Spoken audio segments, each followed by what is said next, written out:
Yesterday, Carol, Megan called me, my daughter, for those who don't know, number two. She called me because she was cleaning out her pots. And she said, she asked a question about her Mexican feathergrass, but I knew what she really wanted. And what did she want? She wanted to go to the local nursery and buy some tropical plants to put in her pots. And you said, sure, let's go. No, I did not because we've got this weird weather forecast coming in. And our last freeze date is normally April 15th, April 17th, right in there. And I was like, and let's just say this, that's a freeze date. Once again, tropicals don't like it below 45 degrees, blah, blah, blah, right? And so she was like, but God wants me to go. And I said, no, God is sending a snowstorm. That's horrible. Yeah, we're supposed to get snow tomorrow night. Big, heavy, wet snow. No, say no. I said no. No. Anyway, so Yes. it's not go time there. No, not for tropicals. It's not. So better get this stuff started. We should say we're recording. I don't know why, but all of a sudden I have all this congestion. We're recording on Friday. The snowstorm is expected Saturday night. It is cold and wet where you are too, right? It's cold and it has been wet, but let's get into this podcast episode proper and then we'll talk all about it. Welcome to the Garden Angelus, where we talk about flowers, veggies, and all the best dirt. I'm Carol Michael from Indianapolis, Indiana. I have a suburban garden measured in square feet. It's about a third of an acre. And I'm Dee Nash from Guthrie, Oklahoma, where I still have a large garden out in the country. We call ourselves Garden Angelus because we love gardening. We want everyone else to love it too. Yes, we do. And we aren't afraid to tell all of our gardening secrets, the good, the bad, and often the ugly. But let's move on to this week's episode. Carol, how does your garden grow? Well, it's growing and stuff's coming out and flowering now. Don't ask me about last Saturday and Sunday. Who can remember that far back, right? So I have no idea. on Monday, I was a bit grounded because I had a guy come and fix some loose tiles in my one bathroom. And so I kind of had to sit quietly. And so I made up all the labels for my tomatoes and pepper seeds. And then on Tuesday morning, I got right to work and I got those all sown and they're sitting under lights, waiting for those to pop out. My onions, by the way, in those seed rolls look fabulous. I bet. So as things calm down in the next week or two, I think I'm going to start taking those outside and I'll probably have those planted in the garden pretty quick. Wednesday, I went to Aldi and that's when the Aldi Finds aisle is refreshed. And so I ran into this other woman. She's buying these big pots. I could tell she was a gardener. And so as one does, we talked a bit and we both go to courtyard and greenhouse. So that was kind of fun. And then Cool. Wednesday night was excitement time in Indianapolis. I sent you a text showing the picture. We had a big storm and Yeah, it big dropped rain. Yeah, big storm. rain, 2.5 inches, a little over 2.5 inches for me. Tornadoes to the west, tornadoes to the north. And guess who lives west? Our friend Teresa Byington. And Everest chat. yes, she did put on Instagram that she had some limbs down, some furniture toppled over, but they had some big time damage over in her neck of the woods. Yeah, she was okay. So she's okay. I had a half rotted post out there that fell over that's got a bluebird house in it or bluebird nest and thought, well, someone needs to go out there and dig a hole and put that post back, at least temporarily. So anyway, yesterday, I got out in the morning and did some weeding, and I got out in the afternoons and did some weeding. And I wanted to tell you about it because I got this Grow Pal hand weeder.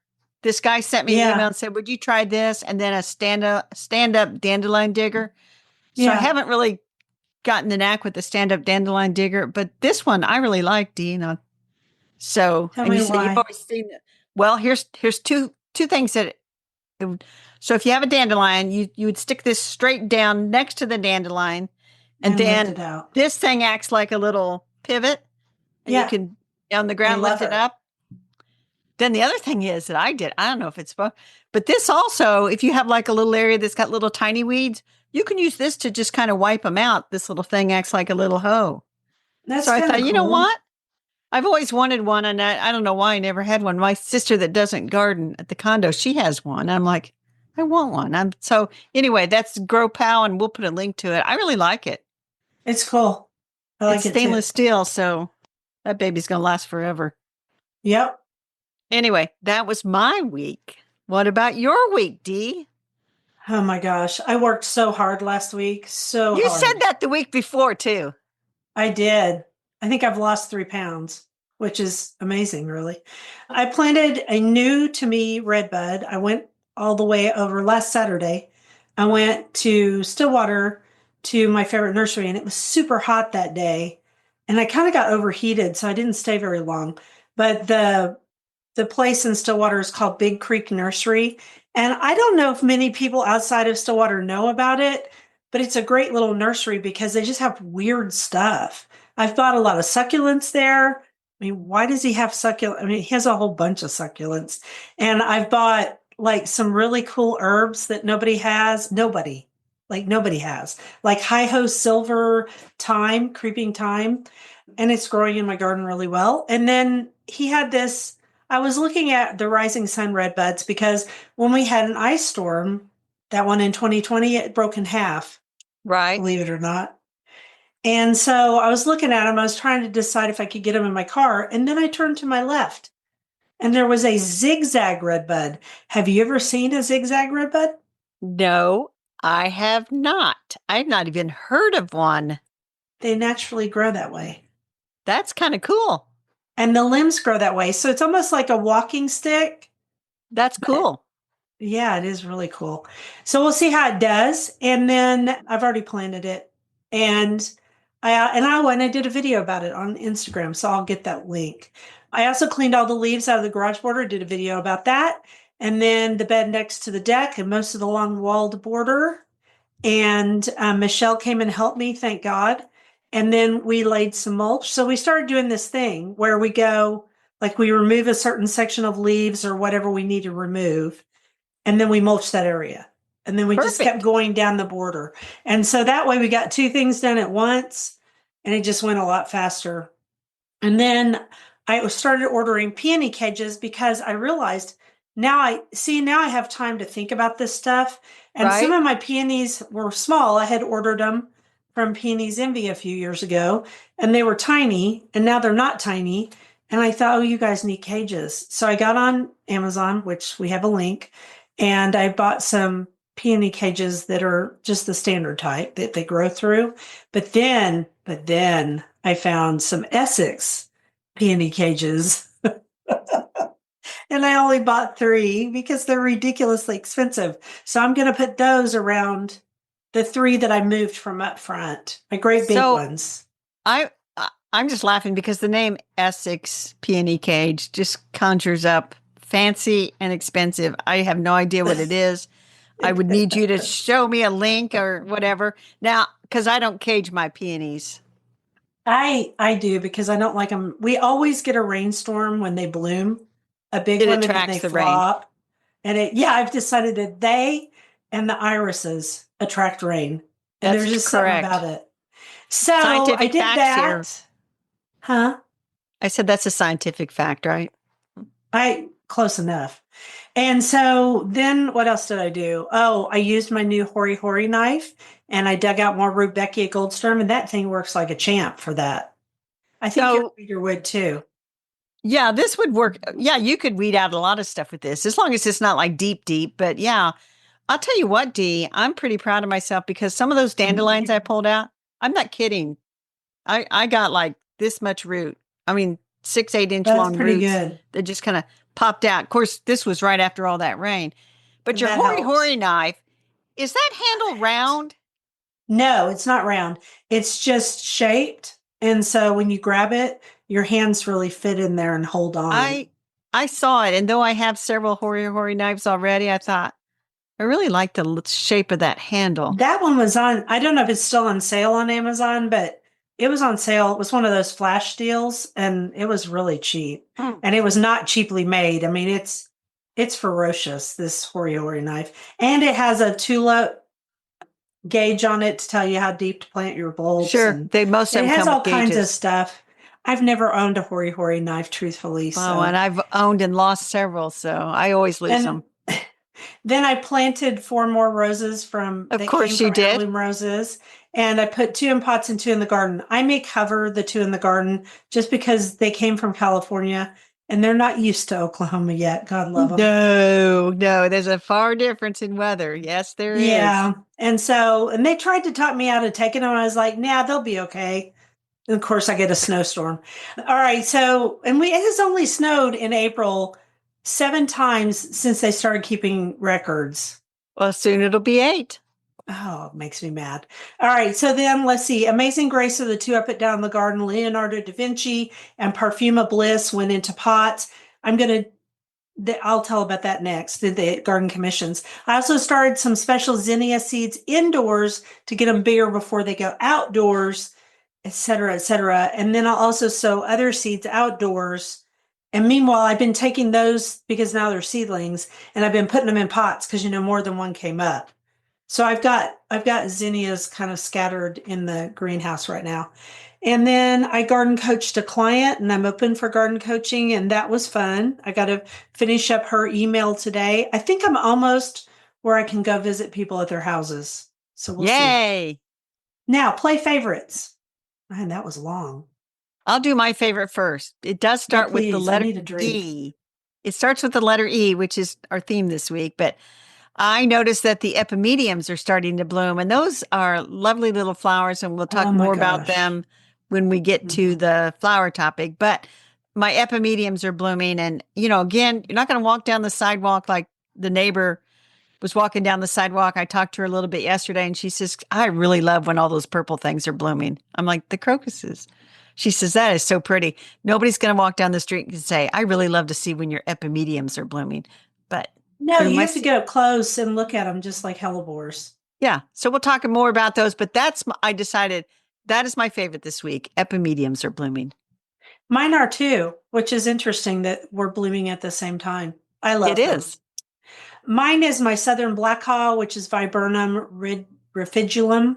And it's just starting to flower, and I can see it from my office actually, and it's huge. And it's definitely a mother plant, as our friend Gail Eichelberger calls it, because it sends up shoots all around it all the time. And you Uh-huh. know what? It can just sucker to its heart's content now because it's no longer in a garden bed because I took that bed out. Best thing I ever did because now it can Yay. do what it wills. And it's not that close to my Japanese maple to Mukiyama, so that'll be okay too. And that's my favorite. It blooms white, it blooms all over itself. It grows into a great big tree, which it's really an understory tree, but it can also grow in sun. And it doesn't mind any kind of soil because it's native. It's happy to just grow.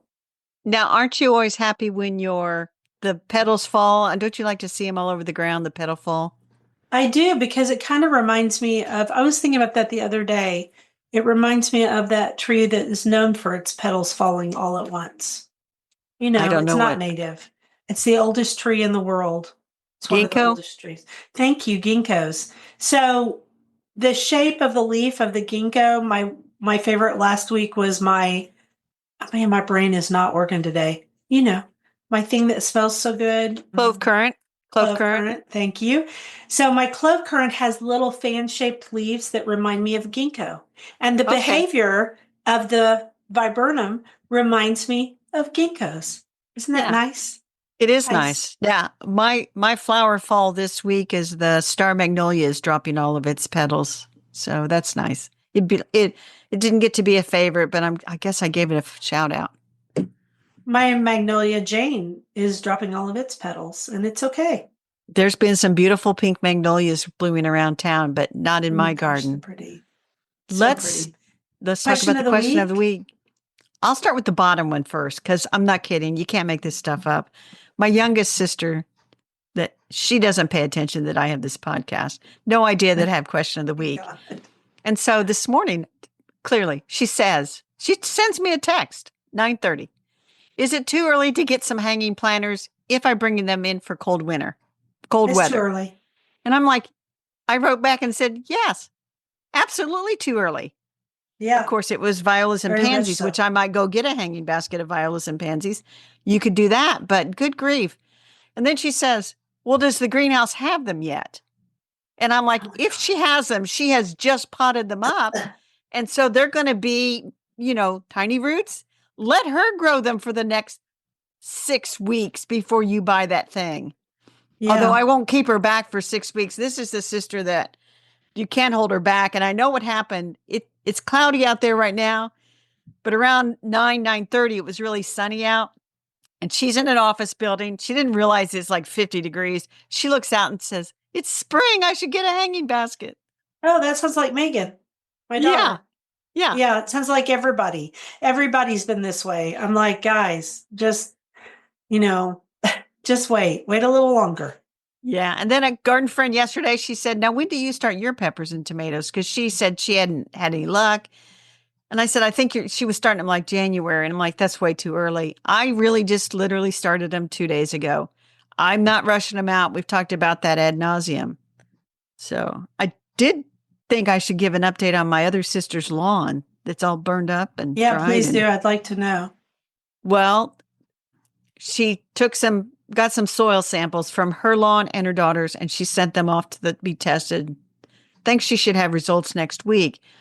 The lawn care company has been mysteriously silent. Yeah, They because they haven't did this even to other people's lawns too. I know well, they did. they haven't even called to say we're ready to do our first treatment because she said, Yeah, because normally. they're trying to figure out what they've Well, and I done. said, someone's going to have to tell them the owner needs to come out and look at these two lawns. And Yeah, I they said, do.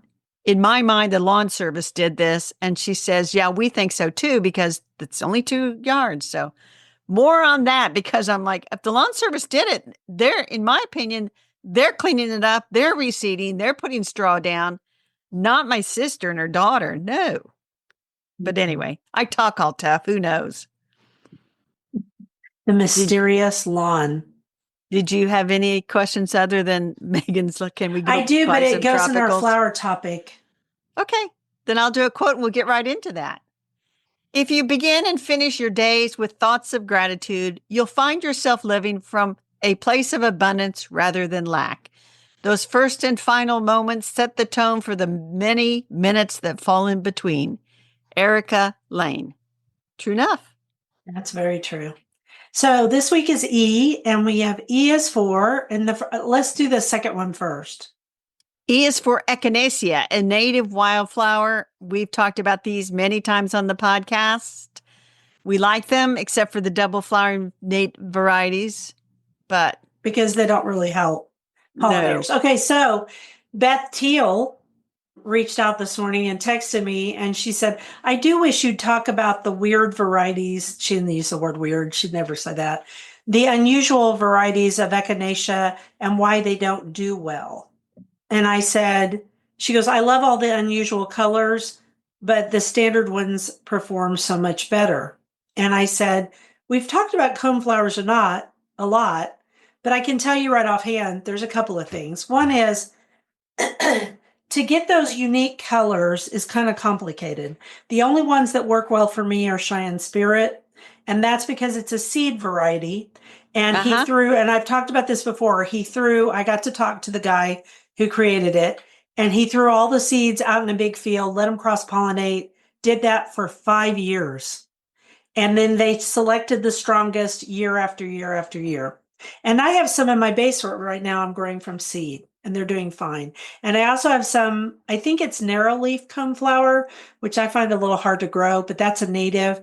And I got some seeds from Nana Andra, and it's actually growing a little stronger than the other echinacea.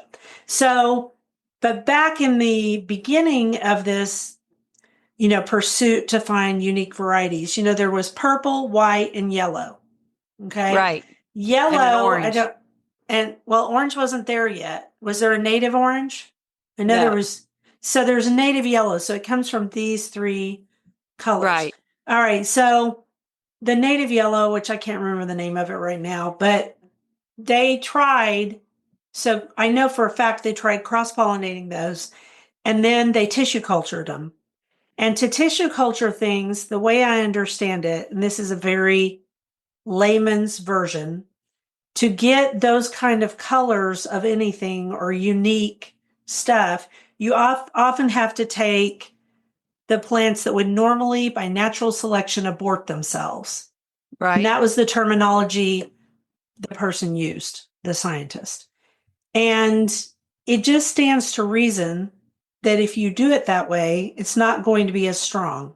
So, for Right. example, remember green twister, which actually is grown from seed because I grew it from seed. Green twister had the pink center, the center, and I kind of pink, and remember then it it. had Yeah. green. Okay. Yeah. I grew this from seed. My friend Karen grew it from seed. We didn't know each other were doing this. I also bought the plant. I tried various things to get it to grow. My experience was it was super, super slow to go. I mean, it just took forever. Right. Then I finally got it big enough to put out in the garden, and something promptly came and ate it, an insect. So it was a weak plant. And that's why those colors they're harder to grow.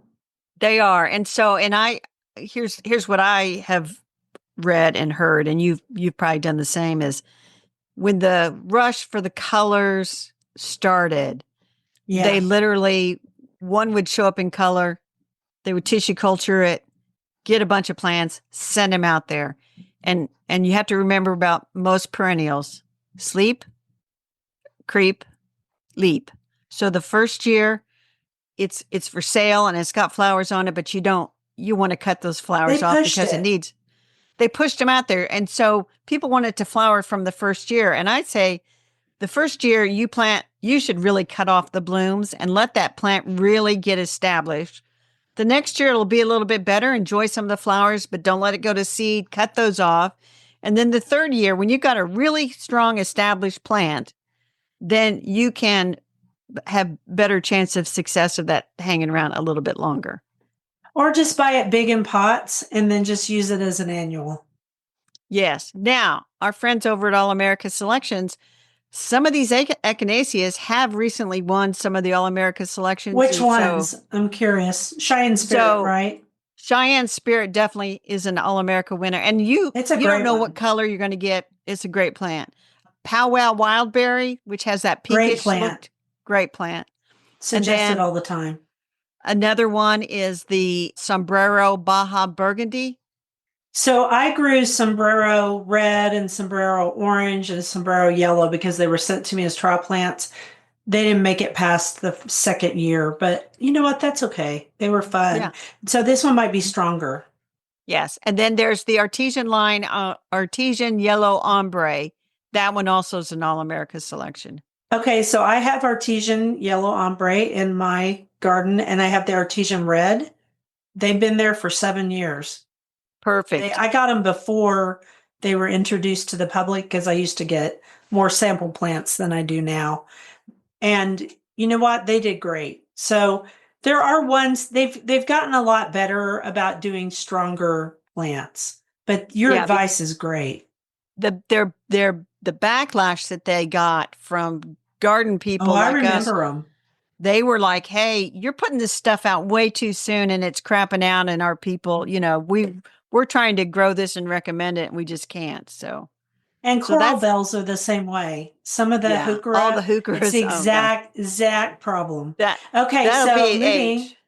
Yeah, we'll do that on H instead of now. All right, then do you want to talk about elephant ears or epimediums? Let's do elephant ears because we touched on that last week. You've been messing around with your elephant ears.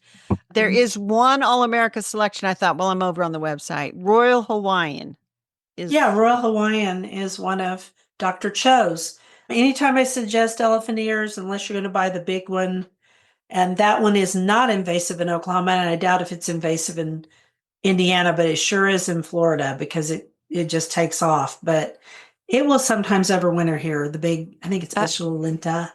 The wait a great minute. I'm giant. sorry. I blanked out for a minute. Invasive elephant ear? Yeah, in I Florida. who'd have ever thunk it? Not in Yeah, Indiana. because it never goes dormant. And since it never goes dormant, it just takes over. So people don't grow it there. And it's actually that whole southern corridor is what I understand from Mm. people. Anyway, it does fine here. It gets huge, blah, blah, blah. The Dr. Chubb varieties are the more well behaved, but they are beautiful and they come in lots and lots of different varieties. And they do not overwinter here or in your world. And so you'll want to bring them inside. So Or best, you can store them. You can store them in sand in a warm yeah, place. best tips for growing them because I'm getting ready to pop mine up. And I just, Nitrogen. They like yeah, I nitrogen. pot them up. Usually I just, if I buy one, it's on impulse down at the greenhouse. But I always think of them as wet feet are fine. They like a little bit of moisture. They like wet feet. In fact, they will grow in my pond. Like I just set That's them in a big container in my pond and they look great. Then I've also grown them directly in the rocks. So yeah, they can handle wet feet. They like nitrogen, which is why they like ponds because of fish poop. They also, and by nitrogen, I don't care how you do your nitrogen. I mean, you can have some well-rotted manure or you can do something else. Compost is all I put on mine. very Easy to nice. grow. Easy, Yeah. easy. Yeah. When Gorgeous. my, Oh, one thing I want to say before I forget. Sorry to what's interrupt. that? Some of his elephant ears do okay in a little bit of sun, even here, because here they were total shade plants, but some of them don't have to be shade plants anymore. So Diamond Head does pretty well here. There's another one too. Diamond Head's black. So they come in really cool colors and they Hmm. can handle a little sun now. That is nice. I remember when I was growing up, my dad had a little pond and it was dappled shade, I'd say. And he always had a couple of big elephant ears going and then would That would let be them go those. dormant. They Yeah. were just regular old green leaves. They weren't anything fancy.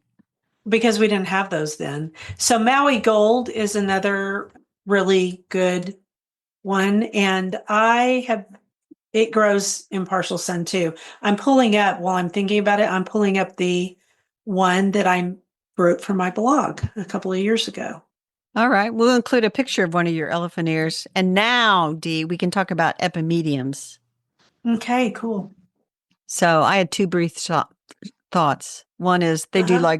like dry dappled shade, and once they're established, I mean they need a little water to get established. I do love that the common name is fairy wings. Mm-hmm. So, and I trim mine back in late winter. The stems kind of dry. Mine does not stay evergreen here, so I trim Mine them does not back, either. No, and they then die.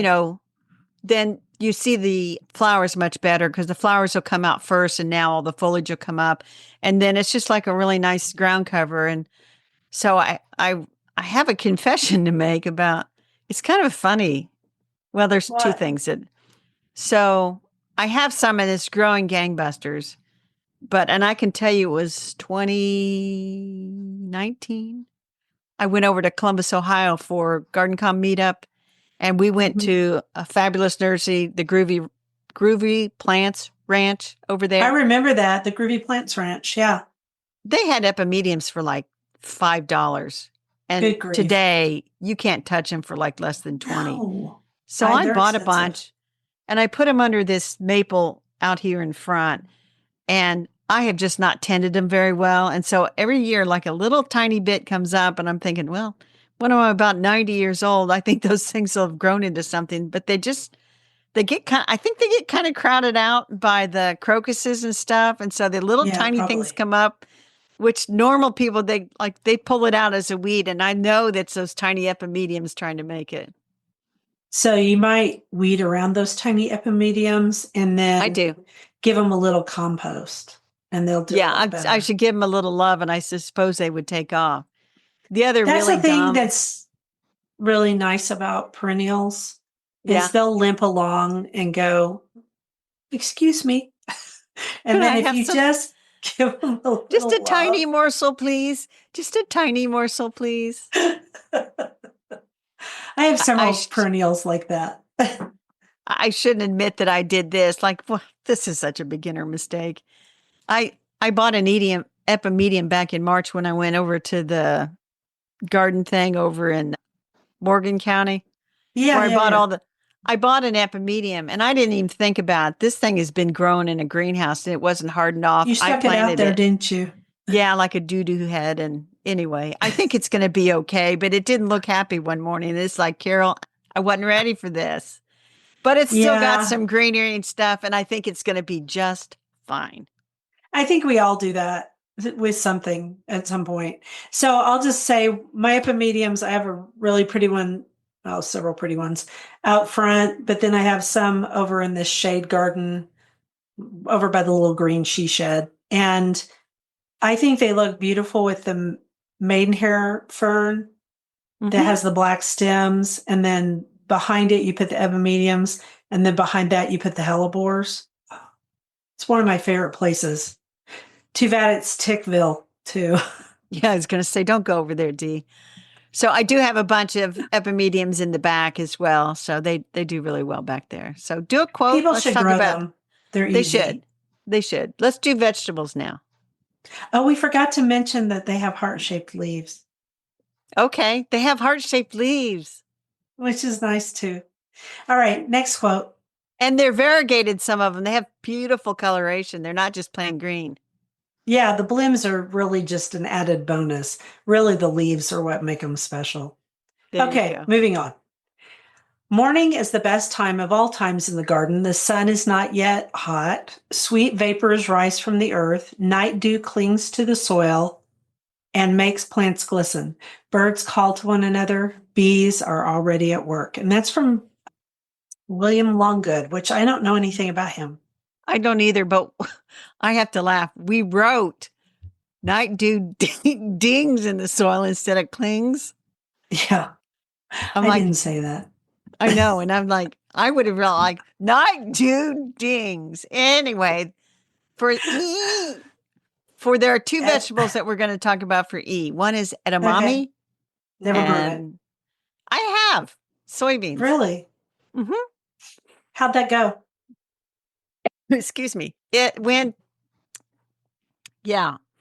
The rabbits really do love to eat Did that they plant. enjoy that? They really do love to eat the plant, but I had managed to get some to grow beyond rabbit damage.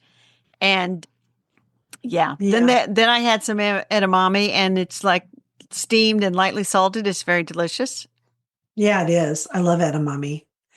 That's like when I tried to grow pinto beans and it got really, I mean, they did great and they looked fabulous. And then the raccoons had a party.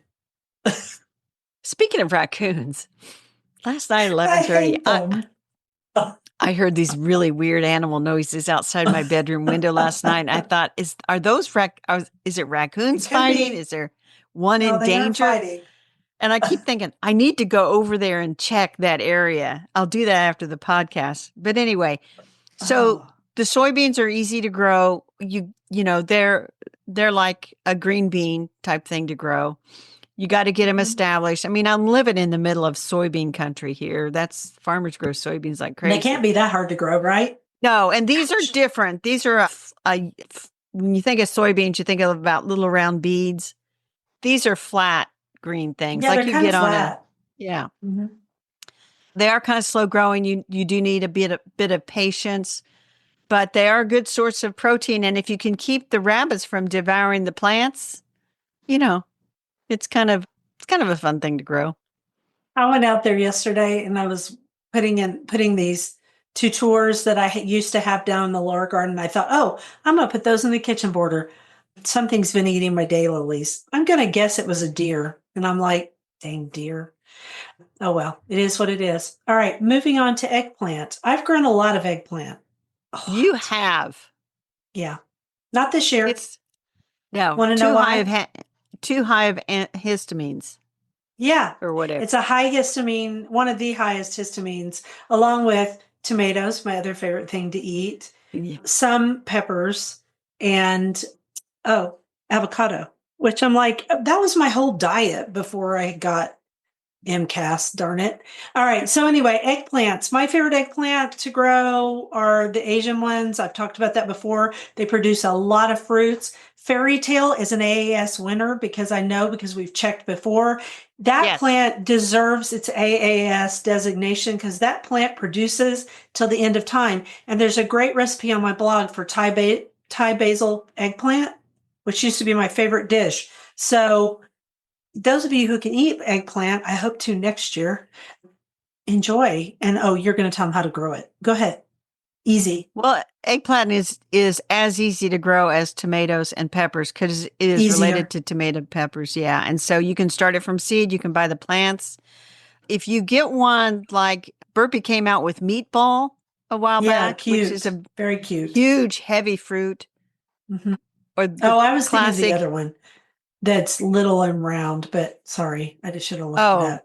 I don't know which one that is. There's ones that are like little round that look like eggs, and this meatball is a great big dark one that is real quote unquote meaty. And then Black Beauty is the classic that everybody grew. If you grow Mhm. a really strong, robust plant and you've got this big eggplant on it, you may need to cage it to keep it from just flopping over on you. Yeah, And and also the thing you have to watch out for with it is flea beetles here.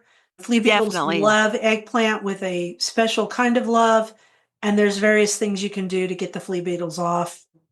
If it's late enough in the season, they won't affect the production. But if it's early in the season, your eggplant will be toast. So there's that.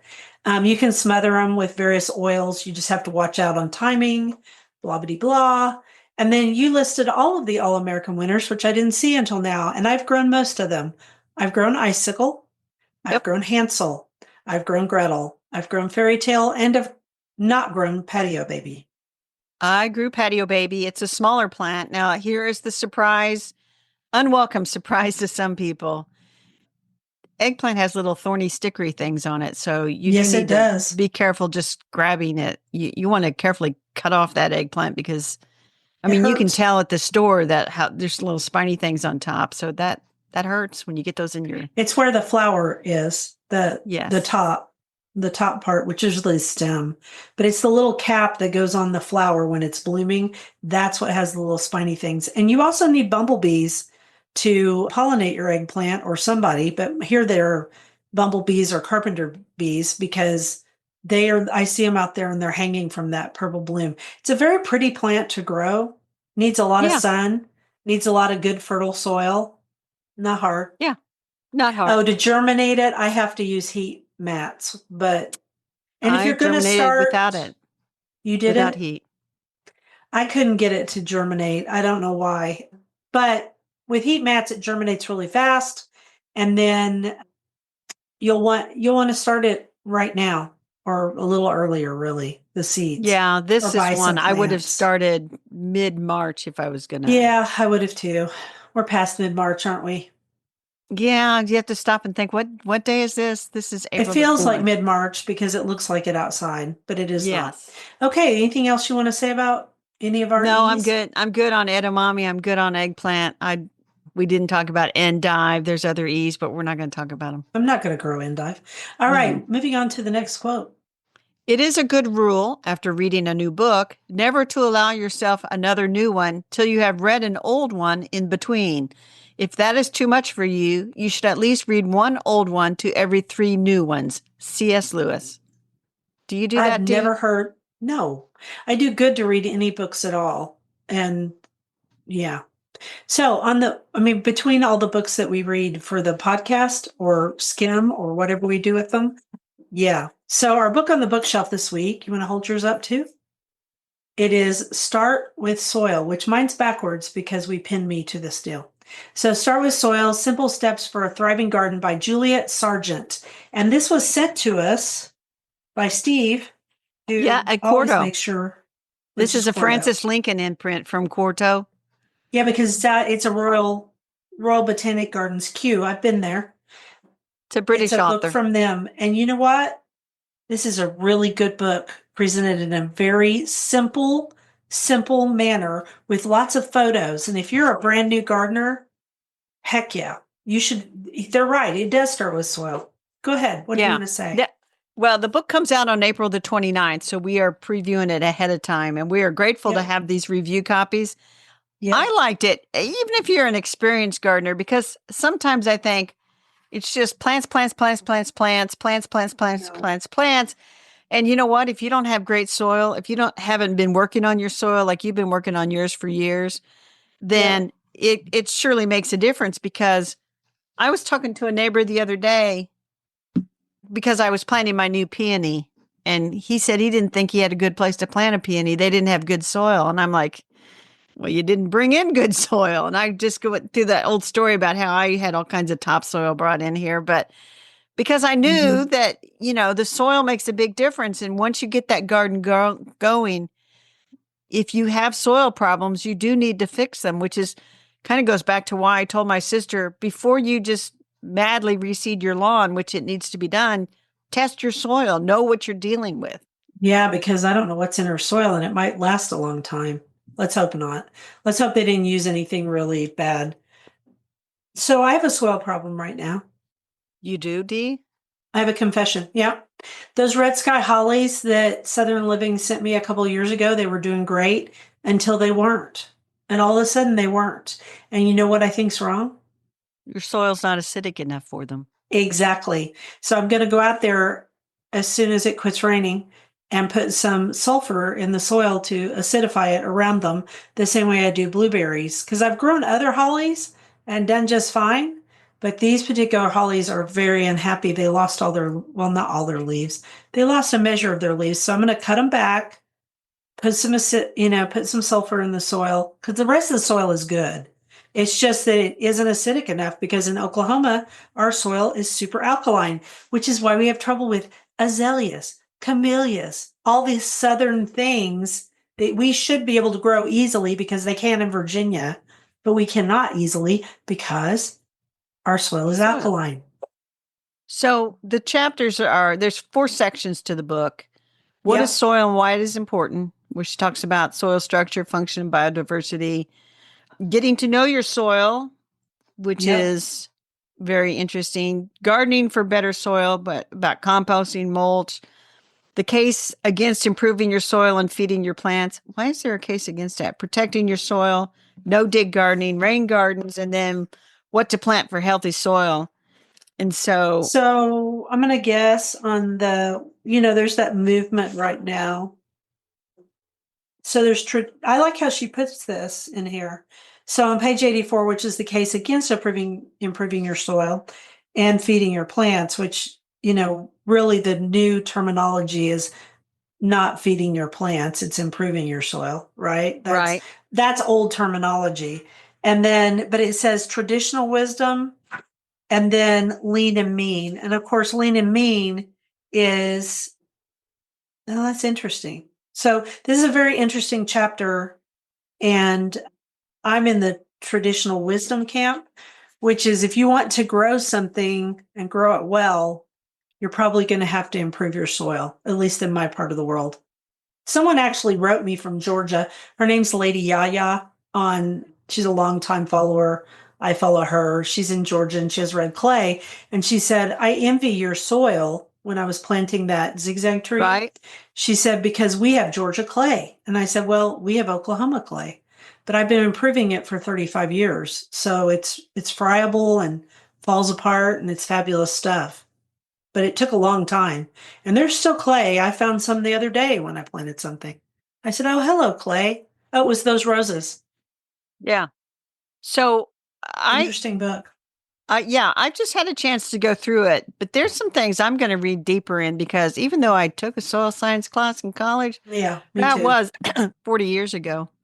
Yeah, it was Uh, for me. A long time. so anyway, this book, so it's the science of soil explained without jargon, they say, how to get you to know your own soil with easy at-home testing, soil changes throughout the year, quick guides to the types of growing mediums we use in our gardens, from compost to houseplants, hydroponics to sand gardens. And then she's got some advice for improving your soil.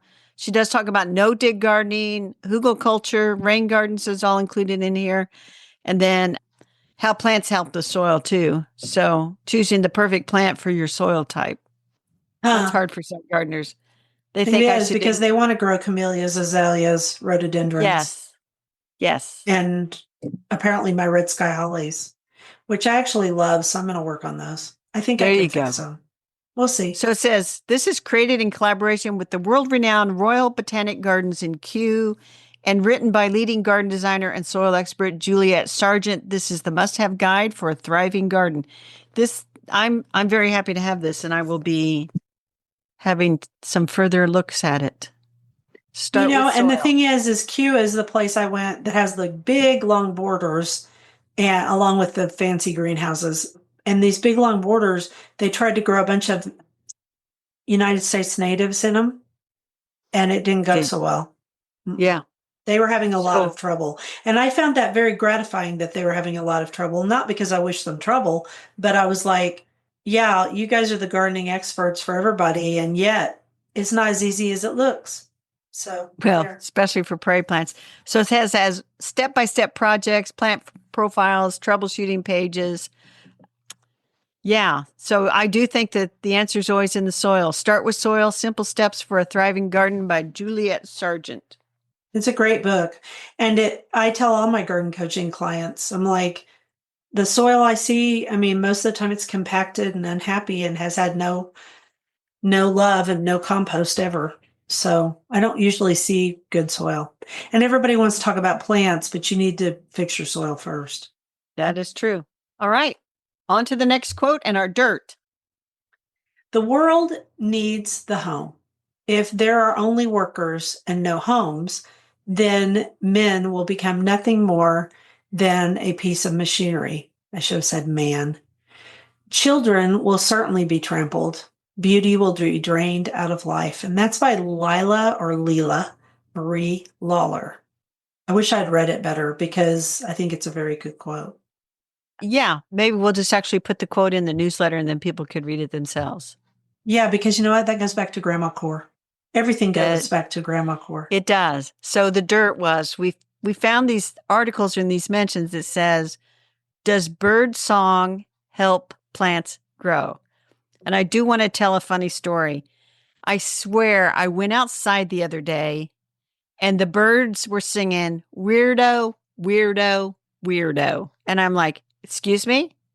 Excuse me? I planted that tree that you're sitting in. You're calling me a weirdo? And then I tried to get a recording of it because it's not often that you're called out in your own garden. But anyway, so Crack me up.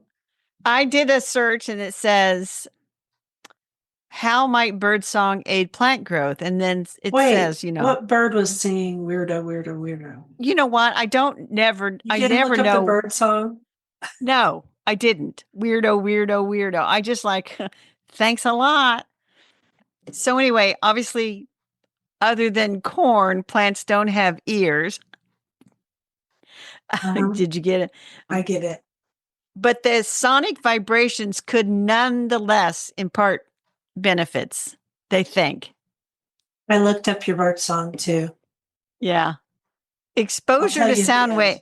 Okay. Exposure to sound waves may boost plants' rate of photosynthesis, allowing them to more efficiently convert sunlight into energy. Mm-hmm. Vibrations from birdsong could increase nutrient and water transport through the plant by disturbing the cell membranes. Birdsong may stimulate chlorophyll synthesis, leading to more of this green pigment essential for photosynthesis. And then it says plants may become stressed by prolonged silence. Birdsong could alleviate this effect in a manner similar to how the music therapy relaxes humans. I'm telling you, the whole world's a big grand symphony. It just is. So it says researchers have speculated these effects may be especially pronounced when the songs play a role in bird courtship, as the frequency involved may have co-evolved to optimally interact with plant physiology. I don't know. And then they've got some observational studies. Okay. So the trees, I always think of the Ents from The Lord of the Rings. Okay, yeah. Mm-hmm. Of course they love birdsong. We love birdsong. It makes us happy. Do you want to know what your weirdo is? Sure. This is according to AI. It's a northern cardinal. That makes sense. There would be a lot of northern cardinals around here. Because they have several different whistles. And of course, it's all different in the spring. And sometimes I hear them say birdie, birdie, birdie. And sometimes I hear them say cheer, cheer, cheer. But they can also sound like weirdo, weirdo, weirdo. Yeah, thanks a lot, Dee. All right, that's enough bird talk. That's enough bird talk. Go on to that quote. I'll do the quote. I was going to say it's your turn. Today is not a race, it's a gift. Mary Davis. I want that stitched on a pillow. Good luck with that. Yeah, I'd have to do it. I used to stitch all the time. I could do it, but I'm not going You to could. because I'm too You busy. could. I'm too You could. busy. All right, rabbit holes. I'll tell my rabbit hole first. I'm in my French period. I gathered that. How Pourquoi, are you those? might ask. Pourquoi? Yeah, you sent me a text and said pourquoi, and I'm like, I think that means how come or Yeah, why? How come? why? Because you couldn't sign on to Zoom. It was being fiddly, as And they I'm like like, to oh, she's in her say. French gardening period. So tell us, you got books, you got an Instagram. Oh my gosh. Okay, but in connection with that, so my French books are slowly trickling in. I mean, gosh, I got But they're one. not written in No, French. They're written in English. no, I've read books written in French a long, long time ago. I couldn't do it now, but back in the day. Okay, so I'm enjoying them. The ones I've gotten so far, they're very enjoyable. And of course, the concrete planters did it to me. And I actually told my friend who does this stuff, I said, look for some pedestals because I want to put mine on little pedestals. And she goes, Of will course you do, do. because that's You just how I want to, roll now. I was going to say, would you like to attract an Oklahoma wind and watch your urns fall to the ground from the No, pedestals? we're not talking about high pedestals. We're talking low ones. Low ones. Okay. Just Okay. to give them a little more presence. But anyway, I digress. Okay, so my friend Teresa Von Dawkins, who has Oak Grove Gardens up in, I think it's Coweta, which is up by Tulsa. Oh my gosh, did you see that thing I sent you this morning on Instagram? It was her garden. And it was this beautiful reel. And I I watched it 4 I times. did not have a chance to watch it, but I certainly shall. You need to because it'll make you happy. I will share it in the newsletter because it will make other people happy too. And Teresa listens all the time to the podcast and she laughs when we mention her. But it's exquisite. It's all purple and green right now. Beautiful. So very French. Has lots of concrete. She has these urns that are huge. And I was like, wonder where she got those urns. Those are awesome. So really French urns do not go with my log cabin, but little simple things do. So You know what? It's that eclectic look that, that grandma liked it. She put it in there. She didn't care if it matched. yeah, nothing. Yeah, I would say that's me in a nutshell. Nothing matches. All right. So, and I have to say something about my fingernails because somebody's going to say something. I mean, wonder, right? Yeah. So these are my Easter nails, and I've been growing them out and stuff. And we finally got the right combination. I found this vegan nail salon.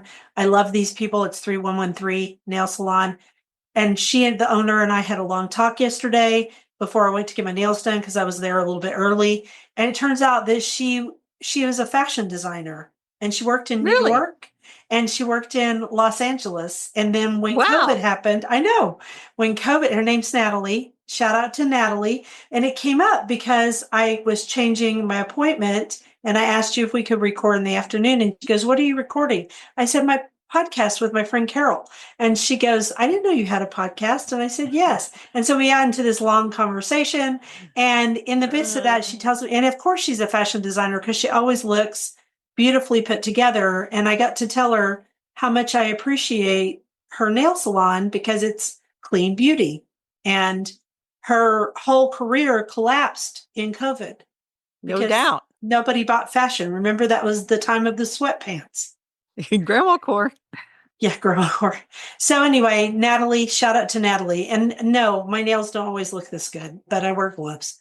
All right, so that's my rabbit hole. Now tell me about yours. And I love the name. All right. So buckle up, Dee. I'm buckled. So I wrote The Lost Lady of Garden Writing. It's about a woman named Algene Neely. And she Okay. was interesting, but she basically wrote for the newspaper, I wrote it enough times, the Winston-Salem, North Carolina. She ran the garden page for like 28 years. Okay. Didn't write any books, but they said she had written for Horticulture Magazine. Was Really? So Back in the I have day. back in the day. So I have that 1959 set of Horticulture Magazine. So I'm going through and looking at Are the you index kidding of me? each You of them. have that one? You have what I year? 1959. I've told this story before, Dee. I'm going to tell it again. I used to work with this lovely woman named Teresa. She was one of our receptionists. And she had gone to an auction and she bid and she bought like a box of magazines for practically nothing. And it was Right. horticulture from all these different years. So she said, "What year were you born?" I said, 59. She says, "Here you go." Bound up in a little folder thing. I remember this now. Yes. You and I All both right. wrote for horticulture too. Yes, we did. Yes, we did. But anyway, so I'm going through looking for Algie Neely article. I found one she wrote about ginkgos, but there on the page was Hedwig Michael, Michel, spelled like my name. And I Right. thought, am I related to this person? Could be. And I love her name. She sounds like a Harry Potter character, Hedwig. okay, so Wasn't that the name of his owl? that's the name I of don't his know. owl. Yeah. Let me tell you a little backstory on Hedwig, because I found a 1975 newspaper column. I still don't know if she qualifies as the lost lady of garden writing. Why not? Hedwig lived in Germany, and she in did. Germany, she ran a school for young people, a Jewish school, and Okay. she had to close it down in the 1930s because, I bet she did. and in 1938, she basically packed up, like she said, 50 rooms full of furniture and got out and came to the United States.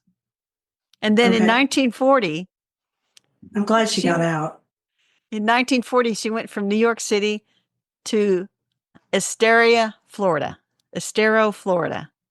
Okay. which was home for the Korean cult that she joined.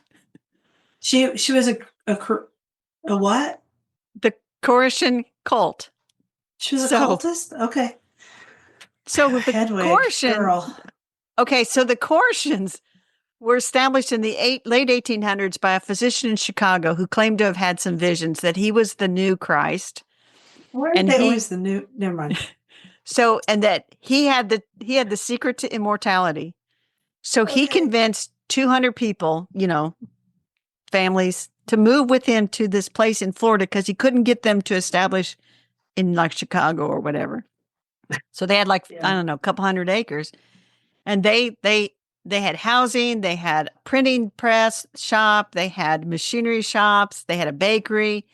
But anyway, like in 1908, he gets in like some sort of fight with somebody local and he dies.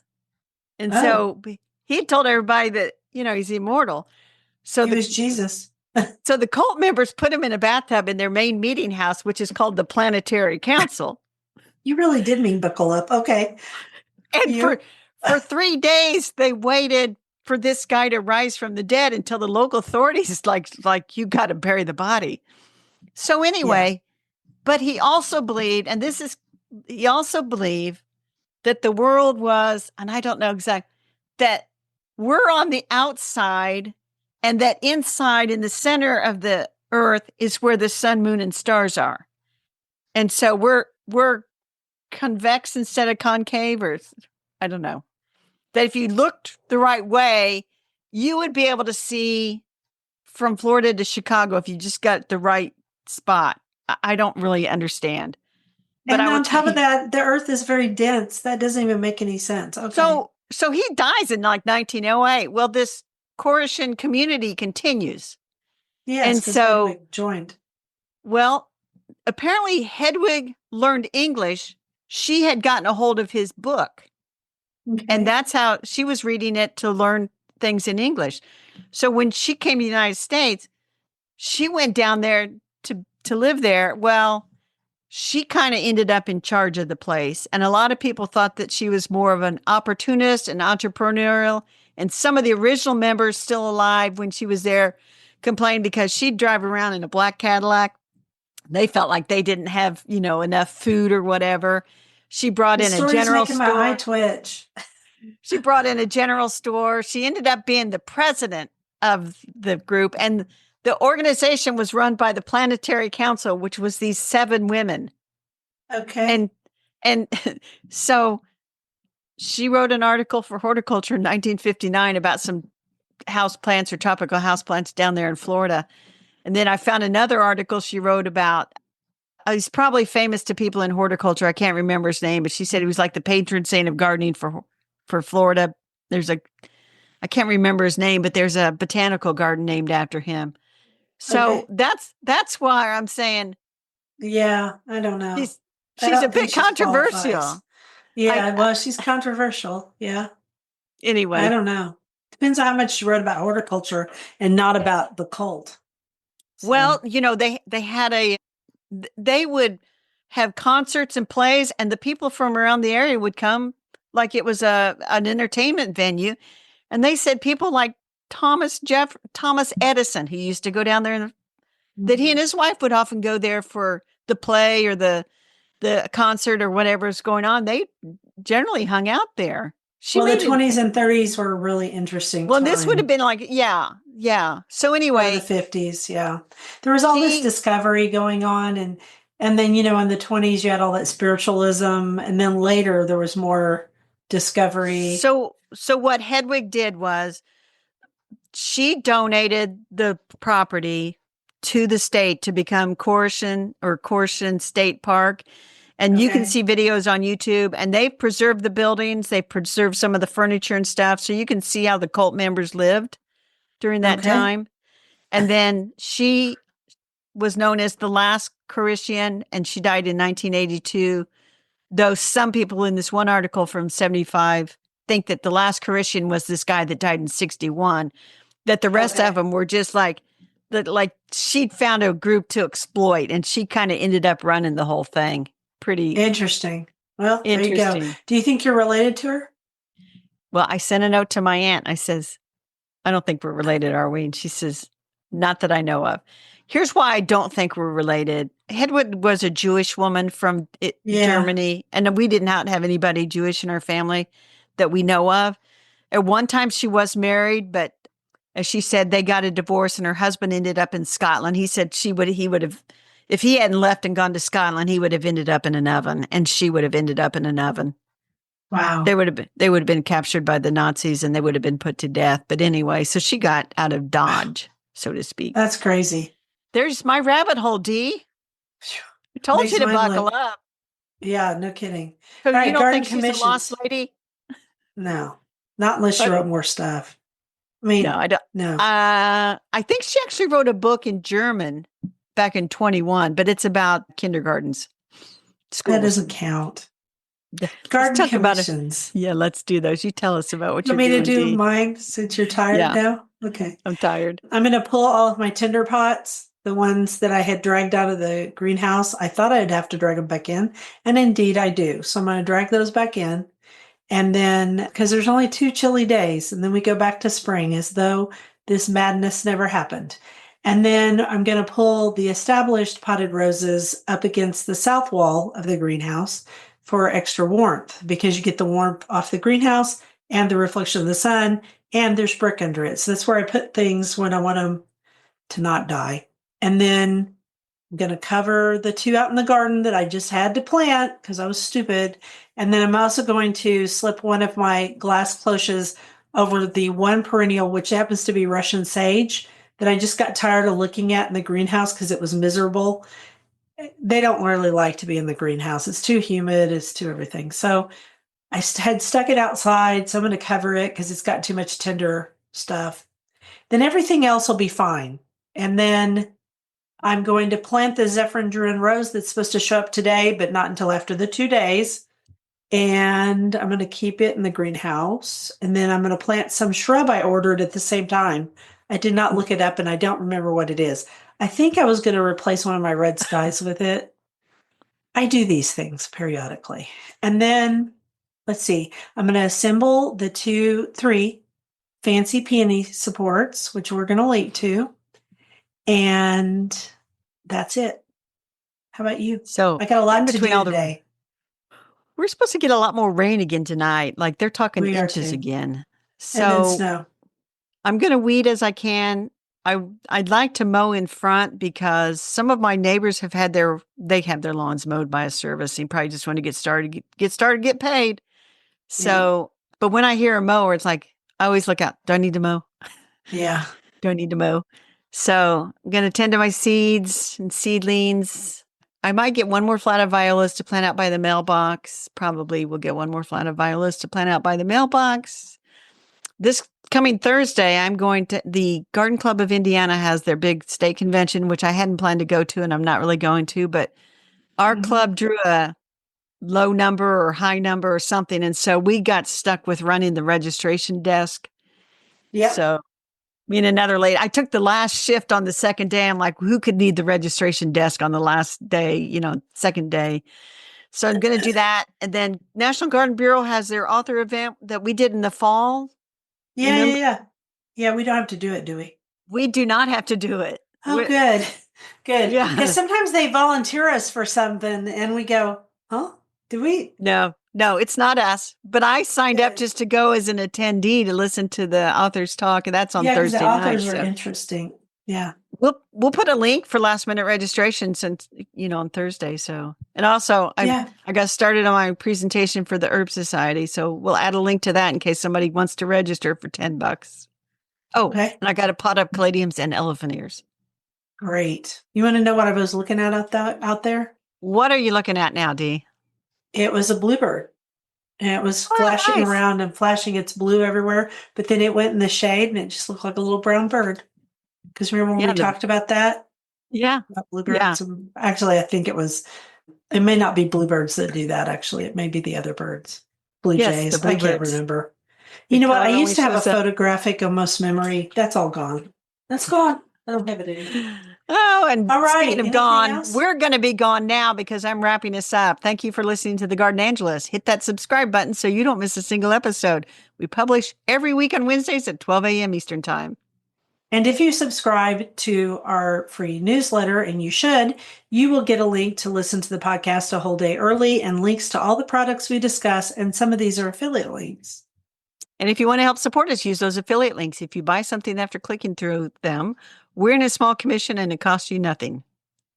Or you can set up a monthly subscription through Buzzsprout or make a one-time donation through PayPal. We want to thank everyone who has done so. It helps us pay for podcast hosting. And I forgot to add into our end notes that we are on YouTube. Physically, you can see us talking about this. And if you want to see the book, you want to see the tool that I showed up, get yourself over to YouTube and at least watch those parts. Who knows? Maybe next week I'll show my Hori Hori knife. It was lovely to chat with all of you over the Garden Gate. Bye until next week. Bye, everybody.